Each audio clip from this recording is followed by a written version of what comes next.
Muy buenas noches y feliz inicio del año 2024. Bienvenidos a La Letra Colorada y los invitamos a que sigan sintonizando La Letra Colorada en este nuevo año para ir viendo las oportunidades que se van presentando en el detalle, en la minucia, en lo que hay que estudiar para tener éxito en su desarrollo profesional y en el desarrollo de su emprendimiento. Ya sabrá usted que en este programa buscamos ese detalle, ese pedacito de información que le va a servir a usted para su vida, para su negocio, para crear nuevas cosas. Agradecemos su sintonía y, como bien dice mi papá, los invitamos a que nos sigan sintonizando durante este 2024, pues todos queremos mejores cosas, crear valor y seguir sembrando para poder cosechar un mejor país. A continuación, un poco de noticias en el contexto noticioso. Una ola migratoria sin precedentes pone a prueba las relaciones entre México y Estados Unidos. Los secretarios de Estado y de Seguridad estadounidenses visitaron a López Obrador. El número de migrantes detenidos en los cruces fronterizos con Estados Unidos se ha elevado en un 31%, hasta alcanzar las 69.462 detenciones, según los datos de la patrulla fronteriza estadounidense CBP, por sus siglas en inglés. Y una caravana de miles de personas ha salido ya desde Chiapas al sur de México con el mismo destino, la frontera estadounidense. En pleno invierno, familias enteras tratan de cruzar México en condiciones paupérrimas y sujetas a decenas de artimañas de corrupción y extorsiones que las dejarán exhaustas a las puertas del nuevo mundo. La economía se cruza fatalmente en el camino de los migrantes. La semana pasada, en vista del flujo humano que se agolpaba en la frontera, Estados Unidos cerró varios puentes aduaneros, afectando gravemente las importaciones y exportaciones de ambos países, lo que originó nuevos contactos de urgencias que concluyeron con la apertura de los pasos de unión. Los dos mayores problemas de esta frontera son la migración ilegal y el tráfico de fentanilo.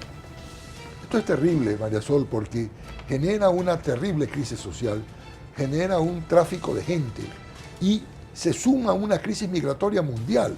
Lo que sucede entre África y Europa y lo que está sucediendo en Estados Unidos de Norteamérica, como lo que está sucediendo en el mundo entero, va creando un problema económico, social de muy difícil manejo.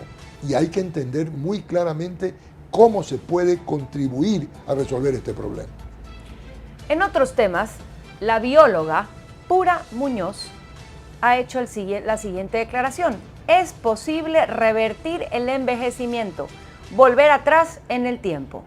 Hace un año se presentó al mundo un proyecto desconcertante, una multinacional con 4 ganadores del Nobel a bordo, un presupuesto descomunal, alrededor de 2.700 millones de euros, y un objetivo ambiciosísimo: alargar la vida del ser humano con salud.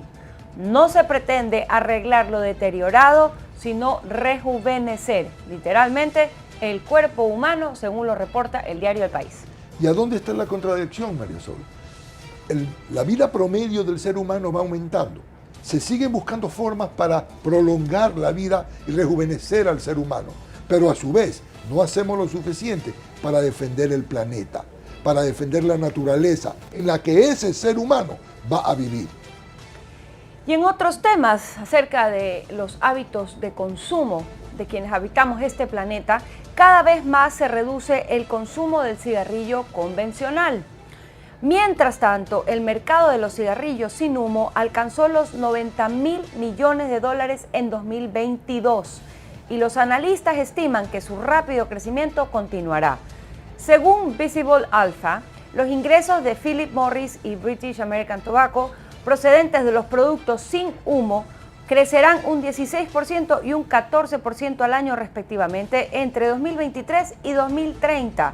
El CEO de BAT, Tadeu Marroco, quiere que las bolsas, bolígrafos y similares representen el 50% de las ventas en 2035. Este crecimiento choca con la creciente preocupación de reguladores y gobiernos.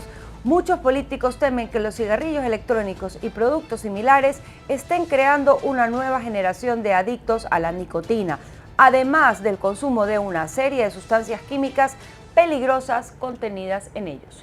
Las compañías de cigarrillos que han envenenado durante décadas al mundo, hoy encuentran otra forma de envenenarlo con los famosos mecanismos que existen y que empiezan desde la juventud. Tanto se ha generado ese consumo que ahora se conjuga el verbo vapear, ¿no? Imagínate. Está vapeando con el vape, y ese vape que es terriblemente adictivo y que por ser socialmente aceptado pues se consume de manera generalizada, como ustedes bien sabrán mirando a la gente a su alrededor, en particular los jóvenes. Y con esta serie de noticias nos vamos a una pausa comercial.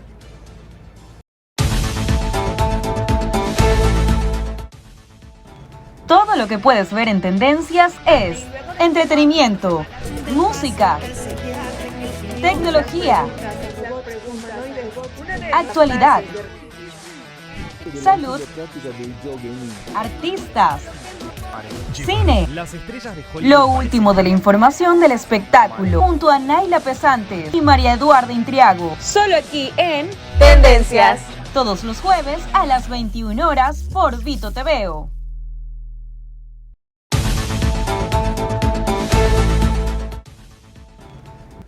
Estamos de regreso con La Letra Colorada y en este segmento tendremos a nuestra primera invitada, la abogada Gabriela Uquillas. Ella es directora ejecutiva del Comité Empresarial Ecuatoriano y es una experta aduanera. Estamos aquí para conversar con ella de cara a este 2024, las oportunidades de exportación e importación para el Ecuador. Bienvenida, Gabriela, un gusto estar contigo. Muchísimas gracias, María Sol, Juan José, un gusto estar con ustedes, un gusto empezar el año en este programa tan interesante y con esta noción de oportunidades, de buenaventuranzas que nos puede traer este año si todos hacemos lo correcto. Gabriela, cuéntanos, empezando ya este año con energía, llenos de ganas pues, de llegar al desarrollo, ¿qué oportunidades hay en los acuerdos comerciales aprobados ya para los exportadores y los importadores del Ecuador? Bueno, recordemos que el gobierno pasado tuvo una estrategia muy fuerte en cuanto a impulsar los acuerdos comerciales. Aquí se habló de China, se habló de Corea, de Costa Rica, de Panamá, estuvimos hablando de México. Y la idea era más Ecuador en el mundo y más mundo en el Ecuador, el eslogan que lanzaron. Hoy ese Ecuador en el mundo es un proceso todavía, porque lo que tenemos es varios acuerdos que han logrado cerrarse, pero que aún no están materializados. Aún no podemos vivir los beneficios de un acuerdo comercial materializado con China, por ejemplo. Entonces, lo que nos queda hoy es como ciudadanos y como Estado, trabajar todos de la mano por eso, que fue un proyecto, si bien impulsado por el gobierno anterior, pero que es un proyecto país. Esto nos va a abrir mercados, esto nos va a abrir puertas, y cuando tenemos productos de exportación de tan buena calidad, lo que necesitamos es darle más espacio, más perchas, y las perchas están en el mundo. Entonces, ahora lo que nos toca es trabajar con la Asamblea para que esos acuerdos que ya pasaron del Ejecutivo, pasaron por la Corte Constitucional, varios de ellos, y hoy están en debate y en análisis de la Asamblea Nacional, se convierta en una realidad y podamos todos nosotros comenzar a gozar los beneficios de este intercambio comercial abierto. También tenemos en trámite la iniciativa con Estados Unidos, dentro de la iniciativa de la Cuenca del Caribe, ¿no? Sí, esa es una iniciativa sumamente importante porque eso es 100% beneficios para el Ecuador. Es la ley IDEA que efectivamente busca incluir al Ecuador en ciertos beneficios que se ha planteado por parte de Estados Unidos para ciertos países del Caribe. Si Ecuador logra ser parte de la ley IDEA, primero recibimos beneficios sin nada a cambio. No es un acuerdo comercial en el que, por un lado, productos ecuatorianos entran a ese mercado con ciertos privilegios, pero también productos de ese país ingresan. Aquí es un beneficio directo, unas preferencias arancelarias que se le estarían dando a los productos ecuatorianos en mérito de sus compromisos con la democracia, con la seguridad, con un entorno positivo. Entonces es un reconocimiento al buen comportamiento o a la buena actitud que está teniendo el Ecuador. De parte del sector privado estamos trabajando arduamente en acompañar al sector público, que esto se convierta en una realidad. Ya está en instancias bastante avanzadas. En Estados Unidos ha pasado por el Senado, ha pasado por el Congreso. Tenemos el apoyo de tanto republicanos como demócratas, que eso es una situación sumamente positiva para este tipo de iniciativas, y lo que hay que esperar es que se concrete. Y ojalá el 2024 sea el año en que se concrete estos beneficios para el Ecuador. En la línea de los beneficios de los tratados de comercio libre o de multipartes, como se llama el tratado con la Unión Europea, a partir del próximo año, los vehículos ensamblados en Europa, en la nueva Unión Europea, ya sin Inglaterra, van a tener arancel cero. ¿Qué significa eso en porcentaje del valor de cada vehículo para beneficio del consumidor? Bueno, lo que tenemos que tener en cuenta es que los vehículos fueron una de las canastas de desgravación más largas. ¿A qué me refiero con canastas de desgravación? Cuando uno negocia un acuerdo comercial, no es que inmediatamente, por poner un ejemplo, nuestro banano va a entrar a ese mercado inmediatamente con tarifa cero o los vinos de ese mercado van a entrar al nuestro con tarifa cero. No opera así, sino hay unos programas de liberación y decimos, mira, poco a poco vamos a irle quitando los aranceles a ese producto hasta llegar a esta gran meta que es la liberalización, es decir, que el producto entre con cero. Estamos logrando eso ya con vehículos, que fueron una de las canastas de desgravación más largas con la Unión Europea. Ha pasado ese tiempo y si el consumidor ha ido dando seguimiento, puede ir viendo cómo los precios de los vehículos europeos se han ido moderando. Antes estaban considerados vehículos muy caros, prácticamente inalcanzables para determinada clase social, y hoy no es que se vuelven los más baratos, porque hay otras consideraciones, pero ya son bastante más asequibles muchos de ellos. Entonces, hoy implica que los vehículos europeos que tienen gran calidad reconocida a nivel internacional van a poder tener una mejor competencia. Los vamos a ver con un poquito de mejora, pero poco a poco hemos ido viendo esa desgravación. Hoy se vuelve completa y eso es sumamente positivo. ¿Y qué porcentaje es esa desgravación? ¿Cuánto es el arancel? El arancel con vehículos era bastante alto. En realidad nosotros y la Cámara de Comercio, por ejemplo, tenía una campaña muy interesante en que decía que en el Ecuador se pagaban 2 carros pero se recibía uno, porque vehículos es uno de los bienes que siempre está con mayor carga impositiva. Cuando vamos desgravando, vamos liberando el arancel, no hacia el IVA, no hacia el impuesto a los consumos especiales. Entonces, sigue habiendo tributos que gravan los vehículos y que son similares para los vehículos que también son ensamblados en el Ecuador, pero ya esta carga arancelaria, lo que diferencia el producto nacional del producto extranjero, se elimina y en el caso europeo, ampliamente positivo. Los vehículos tradicionalmente, depende sus ejes, sus capacidades, etcétera, están entre el 25 y el 35% de arancel. Es importante. Muy importante. Ahora, el trabajo individual es la máquina que te mueve en la cotidianidad. Es lo que nos hace hacer, levantarnos temprano y lograr lo que nos proponemos, nuestros objetivos, nuestras metas.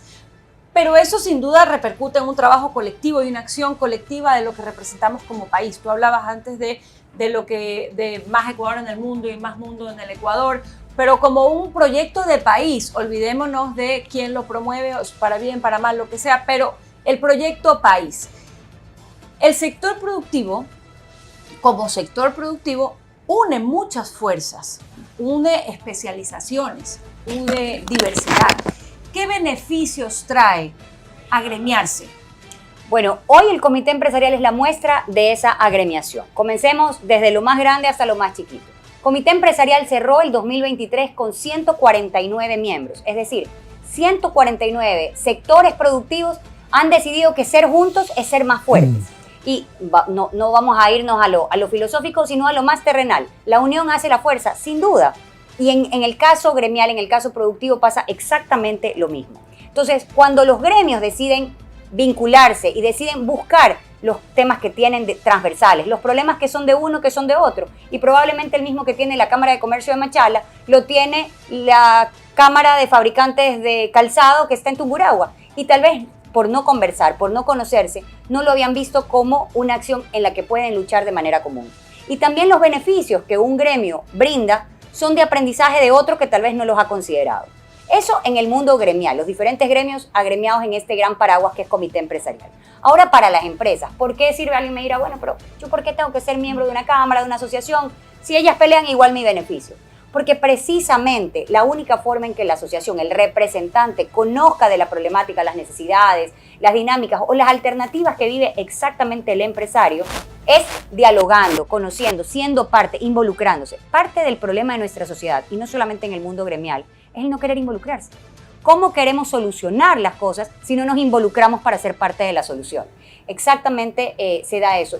Y tenemos que pensar ya en trabajar con fuerza y trabajar con unión, no solamente en el marco empresarial, en el marco de las ideas, en el marco de las tendencias, en el marco de la política. Debemos buscar coincidencias y trabajar con esas personas con las que tenemos coincidencias para lograr salir adelante. En el mundo de hoy, la dinámica del cambio es de una velocidad tremenda. Y hay básicamente 3 áreas que son de una enorme velocidad. La innovación tecnológica, la dinámica del cambio tecnológico, el cambio geopolítico o de gobernanza en el mundo y el cambio climático. ¿Cómo los gremios, cómo el Comité Empresarial está transmitiendo a sus agremiados la necesidad de informarse, de embarcarse en ese viaje rapidísimo? Por ejemplo, en el caso del cambio tecnológico, de la inteligencia artificial. Bueno, son todos retos que nos han marcado y que nos llevan a estudiar, nos llevan a profundizar y a negarnos a esa posibilidad de no querer saber de la inteligencia artificial o negar el cambio climático. Ya es un imposible. Son realidades que si nosotros no las interiorizamos y trabajamos por ellas, simplemente nos van a relegar de la dinámica mundial. Comité Empresarial se nutre de sus socios y, por ejemplo, en todo el tema de tecnología tenemos un socio que es sumamente importante, que es la Cámara de la Tecnología. Y con ellos trabajamos mucho, por ejemplo, en lo que es información que se guarda en la nube, en inteligencia artificial. Ellos nos abren los ojos a los tradicionales industriales, a los que estamos acostumbrados a la prestación clásica de un servicio o a la terrenalidad de un comercio en el que tú vas a mi ventanilla, yo te vendo, tú me pagas. Ya esa no es la realidad. Ahora hablamos de métodos virtuales, hablamos de la tecnología y el Internet como ese flujo o ese camino que antes posiblemente la única idea era un centro comercial.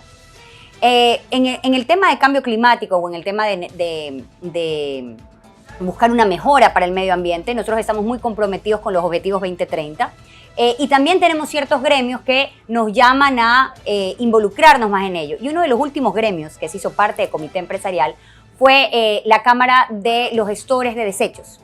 Y ellos nos muestran y nos enseñan cómo la cadena de la producción no acaba sino hasta que buscamos el destino correcto que debe tener ese desperdicio o esos desechos que aparecen de un proceso productivo, de un proceso de venta, de un proceso comercial. Entonces nos vamos formando en todos estos temas. En el caso de la política, que también nos preguntabas, yo te diría, nosotros somos muy firmes e insistentes en decir, nosotros no somos políticos, pero no dejamos de ser actores de la política. Jugamos con la política, entendemos con la política y tenemos que estar en este día a día de las reglas del juego y del poder público que va trazando ese camino por el que los gremios y las empresas tienen que caminar.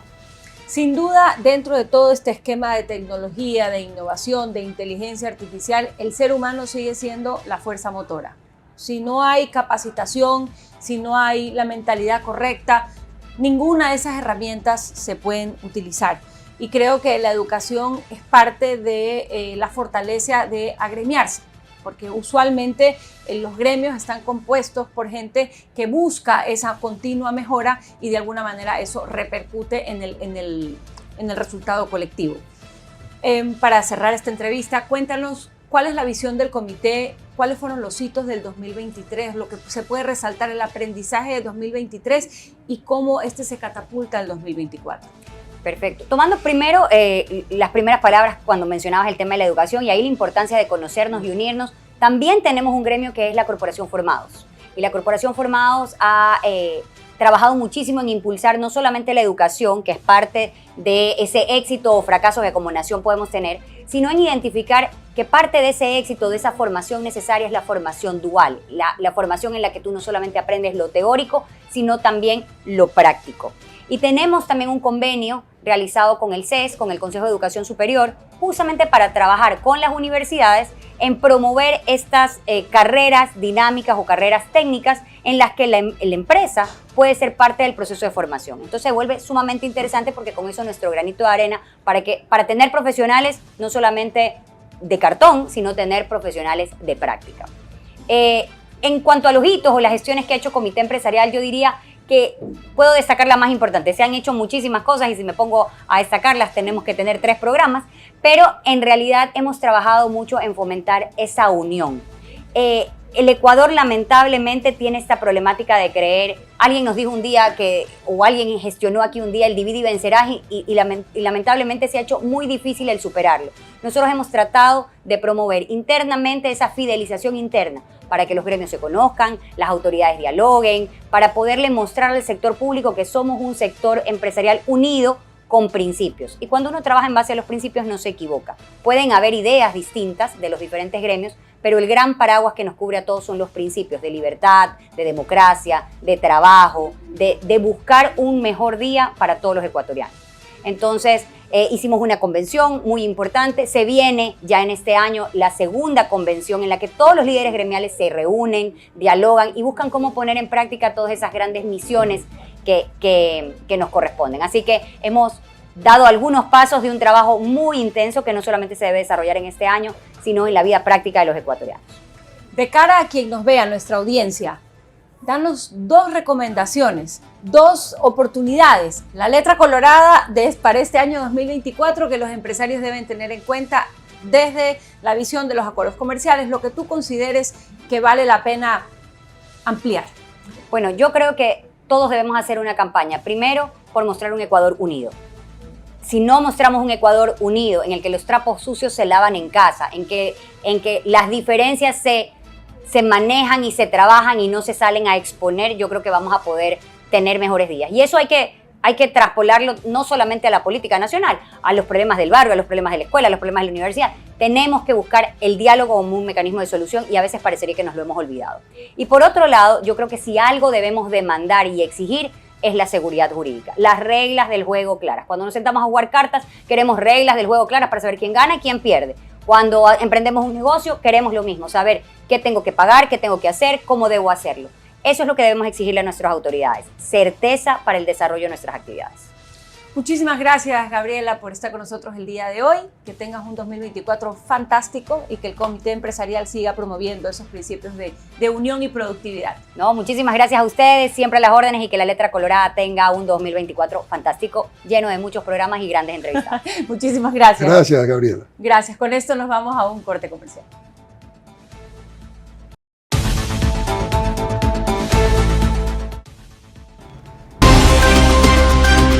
Principios, valores en la sociedad. Honestidad, comunidad, exclusivas. Bienvenido a PHD. Principios, honestidad y decencia. Patriotismo, ideas, objetivos. Realidad social y política. Seriedad, imparcialidad. Todos los hechos, un solo compromiso. No se pierdan PHD todos los sábados a las 7 de la noche por la señal de Vito TV.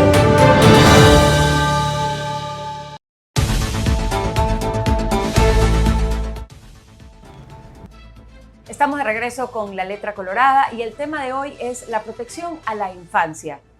No sobra decir que los niños son el futuro de la humanidad y que todo nuestro esfuerzo debe estar orientado a que nuestro mejoramiento se refleje en ellos y hacia ellos. Para hablar de este tema nos acompaña hoy Ricardo Koenig, presidente de la Benemérita Sociedad Protectora de la Infancia. Bienvenido, Ricardo, un gusto tenerlo con nosotros. Gracias, María Sol, gracias JJ por la invitación. Buenas noches, Ricardo, qué gusto tenerte aquí. Nos conocemos de años. Y no lo vamos a contar ahora. No lo vamos a contar ahora.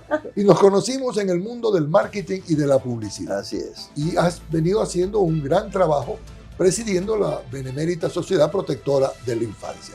¿En qué consiste ese trabajo y cómo así te involucraste en esta labor tan importante? Bueno, hace más o menos unos 20 años, como hombre de marketing, uno siempre dice hay un problema, hay que buscarle la solución. Y yo comencé a ver que había en esa época un promedio de 20 a 23 muertos mensuales por enfrentamiento de jóvenes. Entonces conversé con Nelsa Curvelo y nos planteamos que si sabemos el problema, ¿qué vamos a hacer para solucionarlo? Porque el saberlo no es solución. Y formamos Corporación Ser Paz. ¿Cuáles eran los grupos más violentos? Las pandillas. Entonces empezamos a buscar pandilleros, comenzamos a hacer capacitación, porque ahí me pasó una cosa curiosa. Converso con uno de ellos y le digo, bueno, ¿y tú qué haces? Bueno, yo me pongo de cuclillas en una esquina donde hay un semáforo, la bujía la raspo contra el suelo, se calienta, para un carro, le golpeo el vidrio, revienta el vidrio y manoteo lo que tiene ahí. Digo, mira, para eso solo creo que te podría conseguir trabajo en Cridesa, porque es la que trabaja con vidrio, pero claro, no es uno. Entonces empecé a detectar que muchos de estos jóvenes estaban en actividades casi en la línea intermedia entre lo bueno y lo malo, porque no sabían qué hacer, no tenían un oficio. Entonces me acuerdo que Carlos Vera en Ecoavisa me hace una entrevista con Nelsa y hablamos de lo que era esto y Me dice, ¿qué necesitaría del gobierno? Le digo, capacitación. El primer paso es que aprendan un oficio, algo que hacer y después a trabajar. Era ministro de Trabajo Chiriboga y después de la entrevista me contacta y me dice, yo lo puedo ayudar con el SECAP. Entonces, señor ministro, ¿cuántas becas nos podrían dar? Porque los chicos no tienen plata para pagar. Y me dice, las que quiera. Claro, él no tenía dimensión de lo que es el mundo de las pandillas ni cuántos son. La cantidad de personas involucradas. Y en esa época había unos 180.000 pandilleros. Entonces, ya en esa época había 180.000 pandilleros. Sí. Digamos que eran los que nosotros teníamos más cercanos. Correcto. Identificados. Y esto era solo en Guayaquil. Yo te diría que 130 en Guayaquil y 50 en Quito. Mira tú.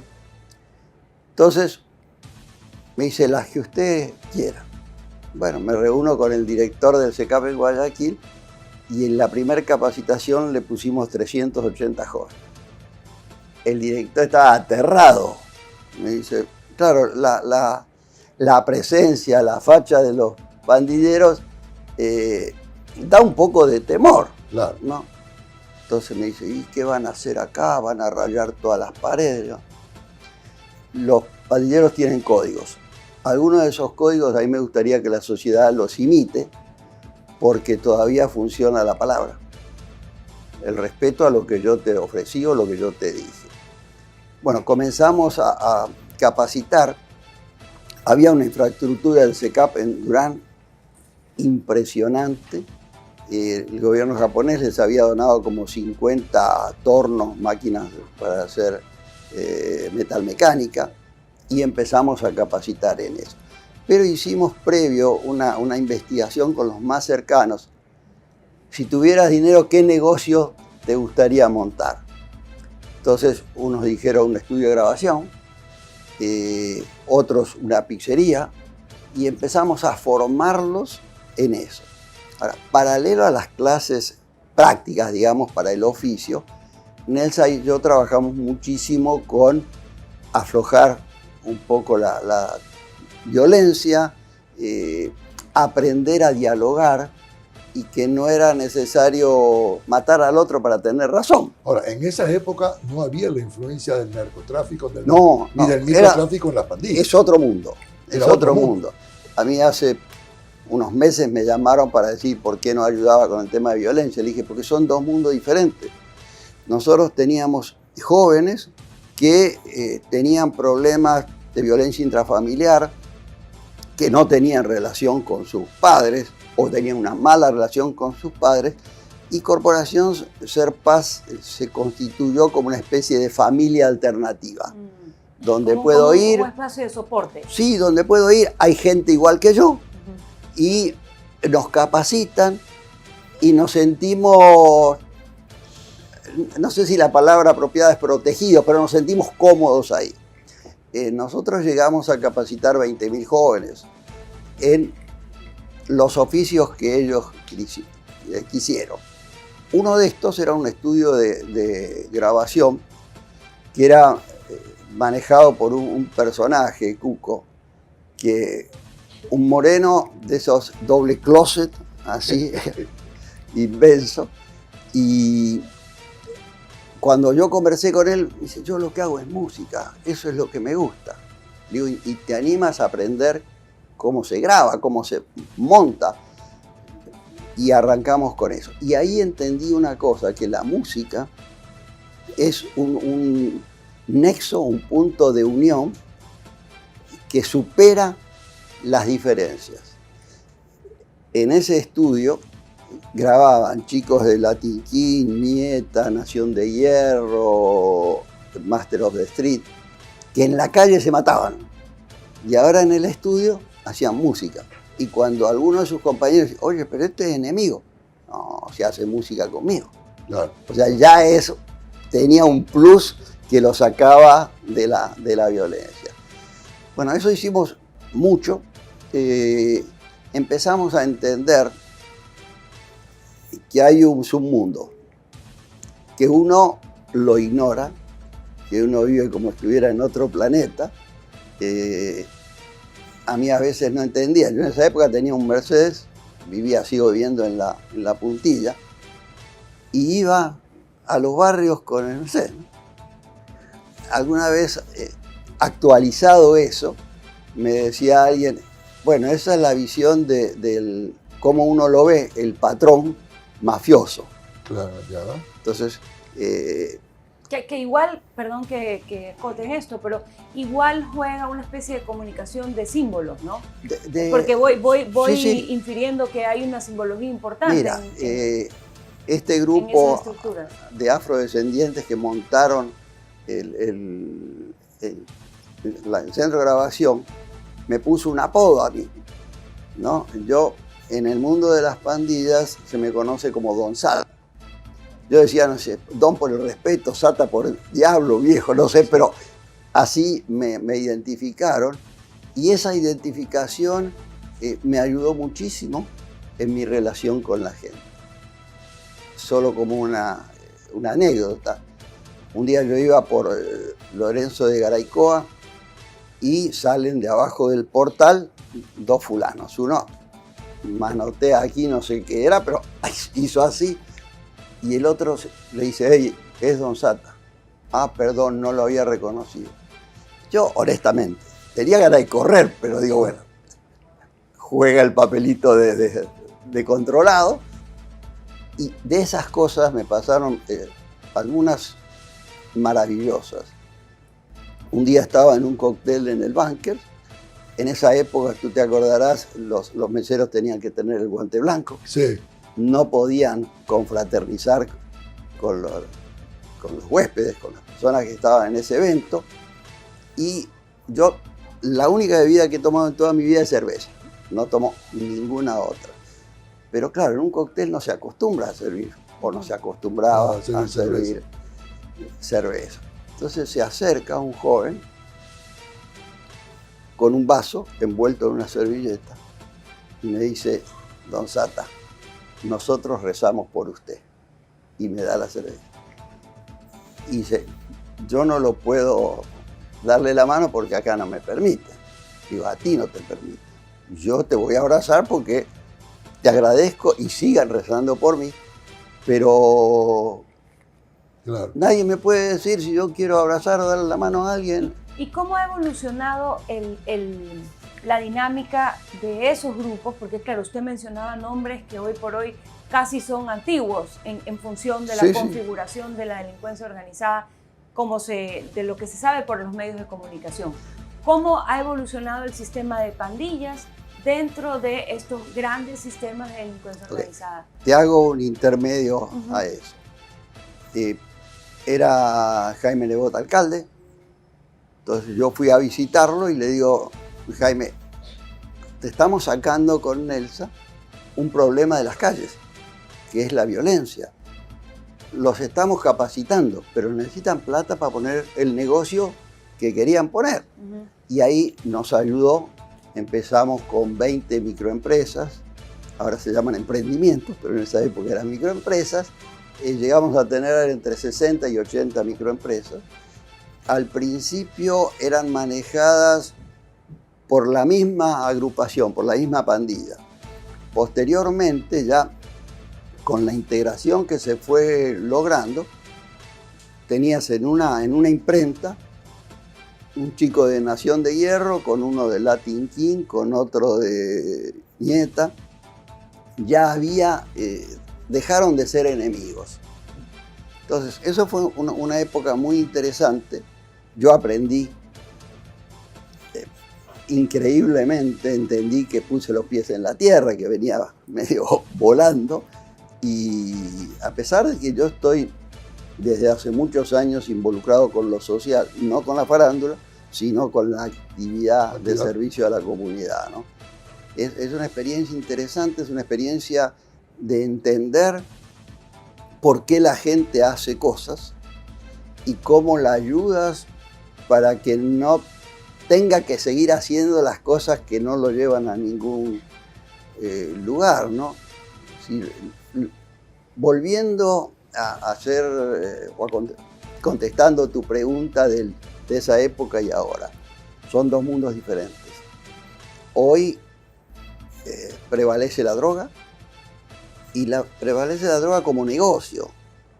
Entonces, si tú le vas a decir, como a mí me pasó en aquella época, ok, la idea de formarte, capacitarte es que tengas un trabajo formal. Y hoy, un dealer, un chico que venda droga, no hay un sueldo que le puedas pagar que equipare lo que él gana. Claro. Es decir, tendría que decir, bueno, te doy $20.000 por mes. No hay una empresa que te pueda pagar $20.000 por mes, salvo que tengas un currículum y un montón de experiencia y conocimientos académicos. Entonces, hay una diferencia entre aquella época que el chico salía de un hogar disfuncional a el que sale para emprender una carrera delictiva.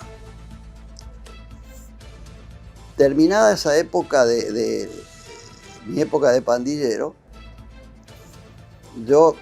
me invita una persona que era el presidente en esa época de la Benemérita a ser parte del directorio. De la Benemérita Sociedad Protectora de la Infancia. Sí. Víctor Maridueña era concejal del municipio, presidía él. Sociólogo Víctor Maridueña, un gran tipo. Un personaje con un conocimiento realmente importante del que yo aprendí bastante. Me invita a ser parte del directorio y al año me eligen de presidente, esto hace 12 años. La Benemérita es un ícono del guayaquileño. La distancia entre Quito y Guayaquil ha llevado a que cada vez que Guayaquil necesita algo, se juntan un poco de gente y dicen, oye, en el sur de la ciudad no hay un hospital. Y bueno, ¿qué hay que hacer para poner un hospital? Y hay que poner plata. Bueno, se pasa el sombrero, así nace el Hospital León Becerra. Si nace la Benemérita, se detecta que no hay un hospital al sur de la ciudad, se construye el hospital en Guayaquil, en el mismo lugar que está ahora el Loy Alfaro Bolivia. En esa época también se empieza a detectar que hay muchos niños huérfanos. Ok. Ya conformada la Benemérita, que tiene 118 años, y los cumple el 5 de octubre. O sea, tiene un mes simbólico para Guayaquil y una historia de hacer. Ok, pongamos una casa huérfana. Y se monta el hogar Inés Chambers. Quienes asisten ahora al hogar, porque ya no es una casa de huérfanos. En algún momento un gobierno dijo que había que cambiarle el nombre porque era discriminatorio. Es huérfano, o sea, no le llamemos pajaritos a los caballos. Pero bueno, en esa época hay que hacer esto y tenías que hacerlo, si no, no podía funcionar. El hogar Inés Chambers tiene 94 años. Se inició cuando no existía el Ministerio de Bienestar Social todavía. ¿Sí? Las características del guayaquileño y de las instituciones guayaquileñas son: hay una necesidad, hay que solucionar. Vamos a tener que aprender de esto para hacerlo bien. Y así nació el hogar Inés Chambers. Es un prestador de servicios del Ministerio de Inclusión Económica y Social, que es el responsable hoy de la protección de la niñez y la adolescencia. ¿Qué características tenemos diferenciadores? Te diría que hacemos lo que ninguna otra casa de acogida hace, no solo las privadas, sino las del Estado.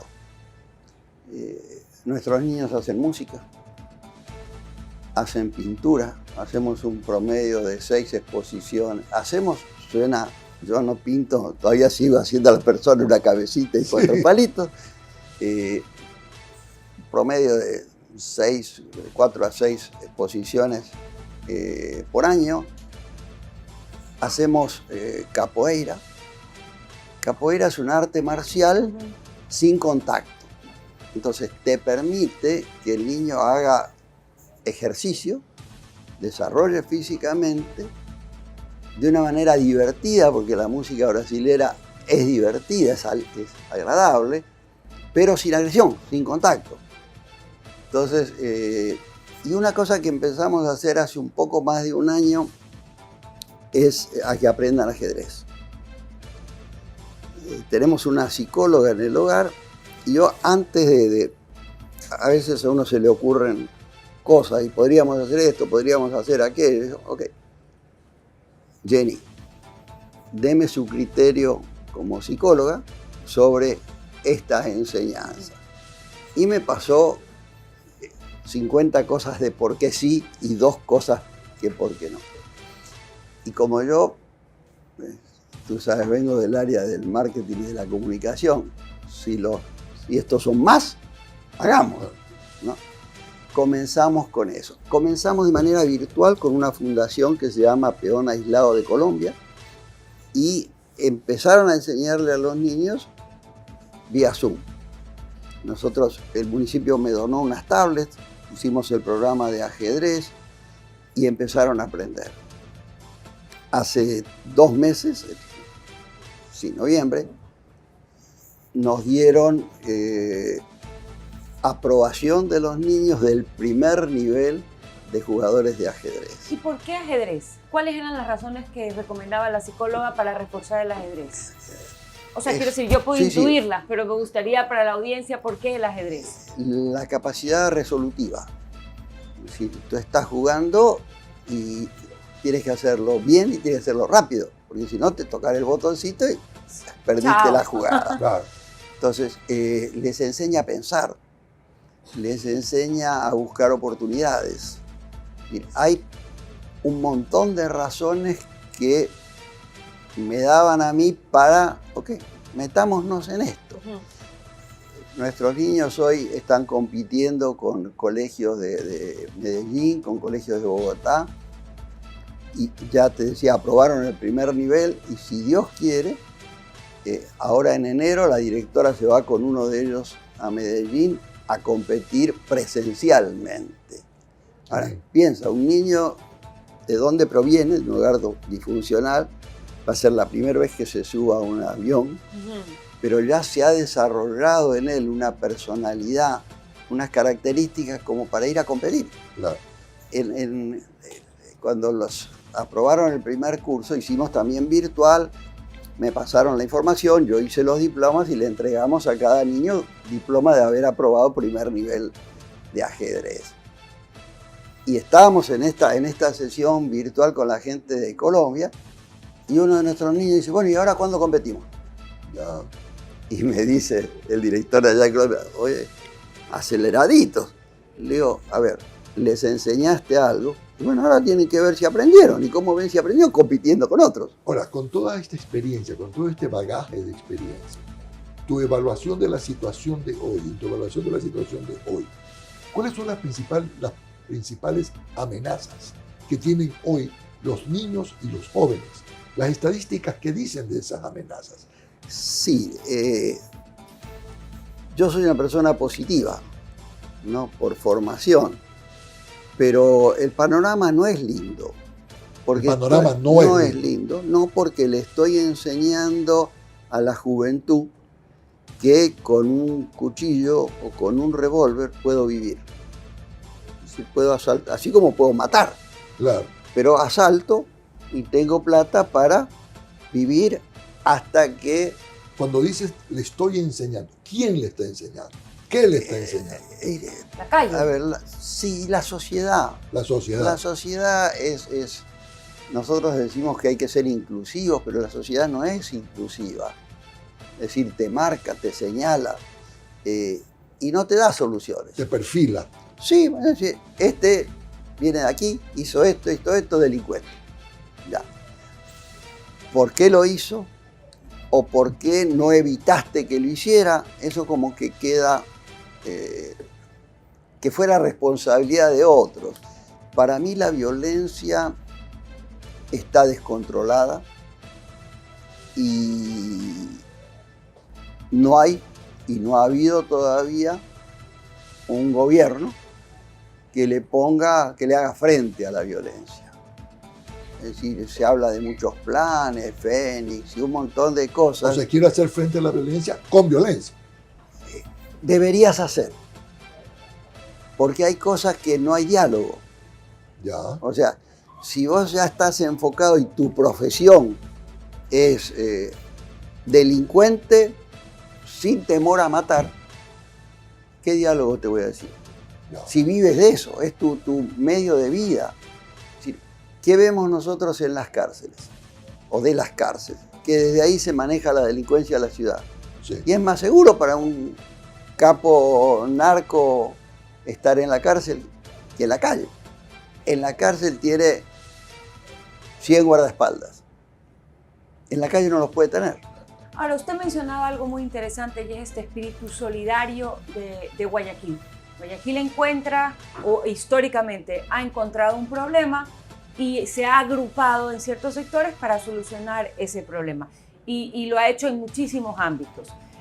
Para nuestra audiencia, para quien nos está escuchando, quien se preocupa por este problema, quien está recién conociendo sobre la Benemérita Sociedad Protectora de la Infancia y otros problemas que puede tener la sociedad de Guayaquil, es la capital de la República, otras ciudades con las que la sociedad está conectada, ¿de qué manera se puede ayudar?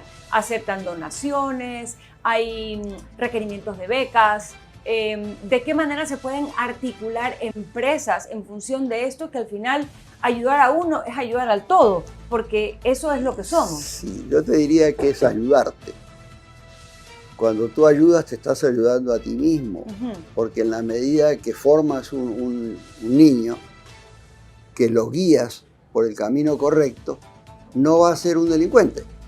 Entonces, tú tienes riesgos si hay muchos delincuentes en la calle. En la medida que le des una formación apropiada, va a haber menos delincuentes. Yo creo que el enfoque, o al menos el enfoque que nosotros le damos, es prepararlos. Alguna vez una autoridad del MIES me llamó la atención porque yo decía que yo le estaba enseñando oficios. Y eso era inducir al trabajo infantil. Yo dije, respeto lo que usted dice, no lo comparto en absoluto, porque si yo no les enseño a tener una actividad de la cual vivir, ¿qué va a hacer? Va a ser un delincuente. ¿Cuál sería un canal para donar a la sociedad? Bueno, nosotros tenemos muchas necesidades. La Benemérita más del hogar es el Hospital León Becerra de Guayaquil, ¿no? Somos la segunda sociedad privada sin fines de lucro que hay en el país. La primera es la Junta. Ellos son más viejos que nosotros. Sí. Tengo muy buena amistad con la mayor parte de ellos y la broma esto de que es viejo es simplemente porque nacieron antes que nosotros. Pero es una obra extraordinaria la que hace la Junta. Solo hay que pensar que uno nace con la Junta y muere con la Junta.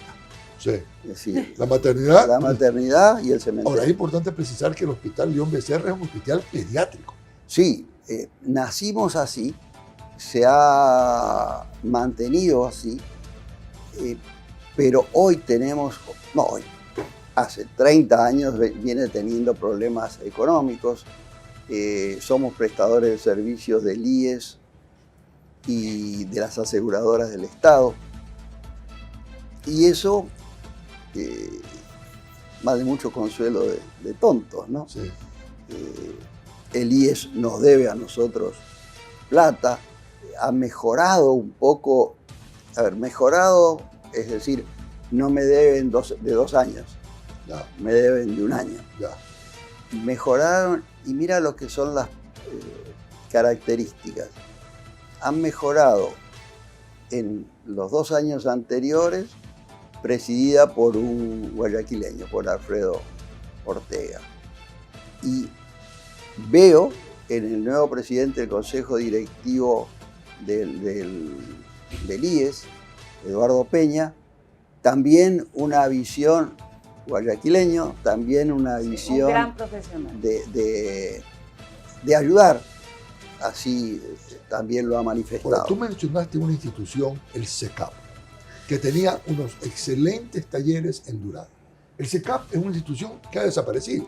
Los talleres ya no existen, está botado. Estuve hace un par de meses que fui a ver en Durán algunas cosas. El lugar que yo les mencionaba antes, donde hicimos mucha capacitación, que tenía 40, 50 tornos y máquinas de metalmecánica, es monte, está tapado por el monte. Sí, botado. Entonces, a mí me da mucha tristeza, porque si hablamos de la importancia de la formación, de la educación, de la capacitación, y cerrás un centro que es público y para el cual aportamos todo, así es, para que eso viva bien, que esté tapado por el monte es vergonzoso. Y no solo en Guayaquil, porque el CECAP tiene instalaciones en todo el Ecuador. Sí. Es un centro de capacitación, ¿no? Pero bueno, tenemos que el tiempo apremia, el tiempo es corto. Podríamos hablar muchísimo más acerca del tema, pero queremos agradecerle a Ricardo por estar hoy con nosotros. Tenemos claro que hay muchos temas por resolver, muchas necesidades que resolver, y ante eso, pues la solidaridad de nuestra audiencia siempre podrá contribuir a la solución de estos problemas, que al final son las soluciones hacia un Ecuador mejor. Y nos ponemos a tu disposición para difundir cuando tengas unos proyectos importantes que beneficien a la comunidad a través de la infancia y la juventud, que cuentes con nosotros para venir al programa. Encantado, y poderlos difundir. Se los estaré informando. Hay muchas cosas que se pueden hacer y los recursos no son tan grandes los que se requiere. Para darte una cifra, con 12 millones al año mantenemos el Hospital León Becerra. Y me voy a alargar unos segundos más en decirte algo que estamos haciendo desde hace 12 años. Hicimos una investigación, un estudio, para determinar cuáles eran las patologías más recurrentes y que generaban de alguna manera una discapacidad. Y basándonos en lo que dice la Constitución de la prioridad a las personas con alguna discapacidad, hice contacto con fundaciones de Estados Unidos y de Francia y traemos cirujanos en estas patologías que son recurrentes y que generan una discapacidad. Voy por la 59ª misión, estamos cerca de los 5.000 personas intervenidas y esto es absolutamente gratis. ¿Y cuál es esa patología? Desde cataratas, pasando por estrabismo, en lo que es oftalmológico, terigio. Hicimos ahora en noviembre y diciembre 2 misiones. En cada una operamos 250 personas de terigio. En cataratas, para mí, es como una membrana que se pone sobre el ojo, que te arde como si tuvieras arena y disminuye la visibilidad. Maravilloso. Pero mira un efecto que tiene esa patología y un efecto que tiene la catarata. La catarata en algún momento vamos a tener todos porque es un problema con la edad. Pero es un inhabilitante para trabajar. Claro. Entonces, ¿qué pasa con un artesano?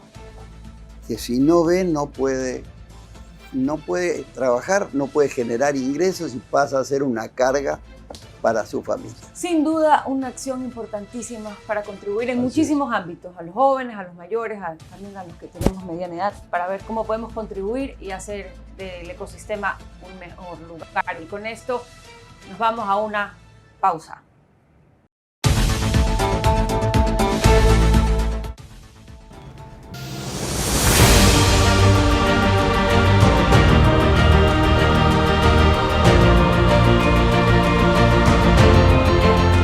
Atención empresarios y emprendedores de Ecuador.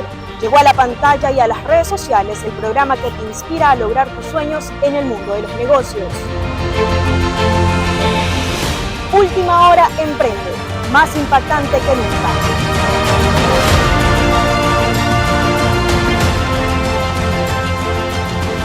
No te lo puedes perder. Última Hora Emprende, más que un programa, la vitrina del emprendedor ecuatoriano. No te lo pierdas todos los jueves por la señal de Vito TVO.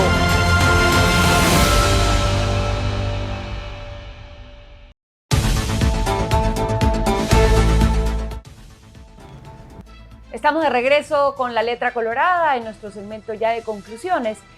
Quiero rescatar la participación de hoy de Gabriela Oquillas acerca de la importancia de la unión de los gremios, de aprender como ecuatorianos a entendernos, a dialogar, a llegar a puntos de acuerdo y dejar de hablar tanto del desacuerdo, pues en esos puntos de acuerdo y de unión se potencian fortalezas.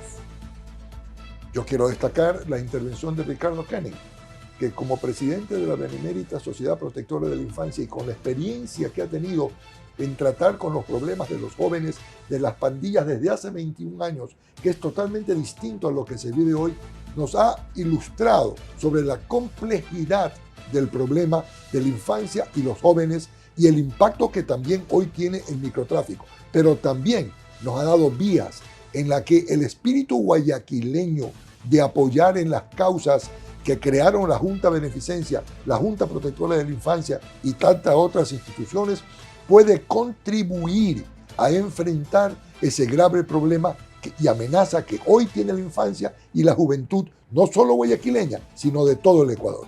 Queremos invitarlos a seguir sintonizando la letra colorada.